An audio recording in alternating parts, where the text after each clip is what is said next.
Alright, so today we're going to be unboxing the JBL PRV 170. This thing comes in a small little box. It's a fairly small little box. I don't have a tape measure to be able to measure, but it's a lot smaller than what most stereos would look like.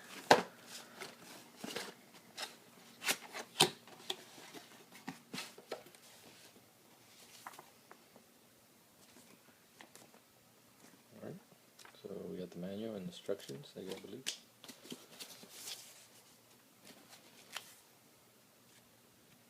Gaskets,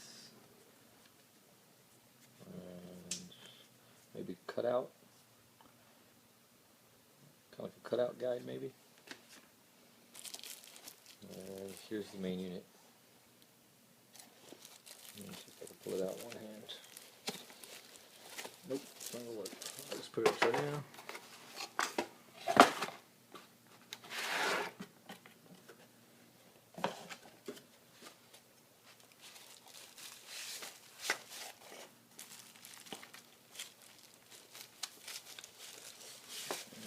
It looks like it's still not coming out. Sorry, I'm trying to do this with one hand. All the cables and all. Alright, so here's the actual main unit itself.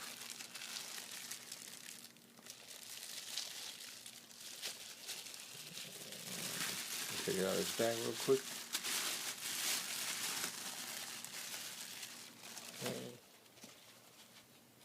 There's the cutout, and there's the actual unit itself.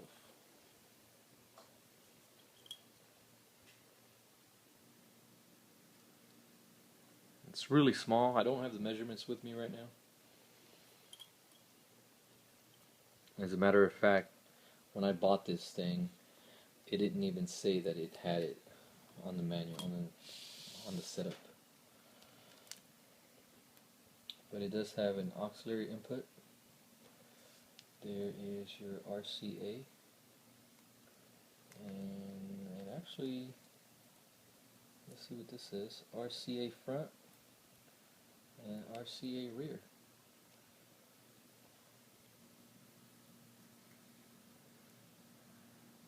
Huh. It's weird because when I bought it, it actually said it only had one set of RCA outputs, and right here it's looking like it has front for FO, or front output, and RO for rear output. Or I don't know. I'd have to look at the manual to verify that. But so far, I mean, it's looking promising. Okay, here's the remote controller if you ever want to add it to it. Your USB connector. Now this is watertight, waterproof. It looks like it is, because there's a little seal in here. So that's actually really nice. Again, that's your aux,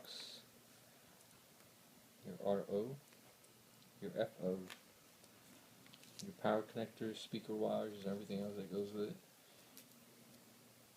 Here are all your setups.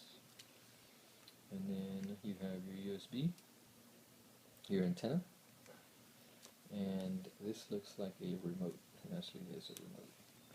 And that's it. Not much to it. There's actually one more cable here. It's a USB extender cable, just in case if you want to run this over somewhere else. That's actually really nice. But the main unit itself is actually really small, which is what I wanted. I mean, nowadays I don't even use CDs or none of that stuff. It's all off of my iPod, or a small little music player that I have. I have a small little Samsung as well too that does Bluetooth. So this here, the reason why I bought it is because it does Bluetooth, and it has a USB connector, and it has an auxiliary input as well too. And it's also, the biggest sell point is the fact that I don't have to drill a big hole to stuff this into. I could easily just mount this into like a cluster gauge or somewhere off to the side where I don't really have to, I don't really need that much space or whatnot. But the buttons are really nice. Look at all, there's a lot of rubber on it to them. It looks like it's a real tough face. Now this is completely waterproof. At least the front face is. which is the place where you'll be having to touch it and grab it and change stations and do all that whatnot you have to do. It does tell you how to Bluetooth pair it, how to pair it. And there it is. Next video will be either of me installing it or an actual full review of the unit. Comes with a little bracket too as well. Looks like you can fold it and do whatever else you need to do with it. But yeah, there it is.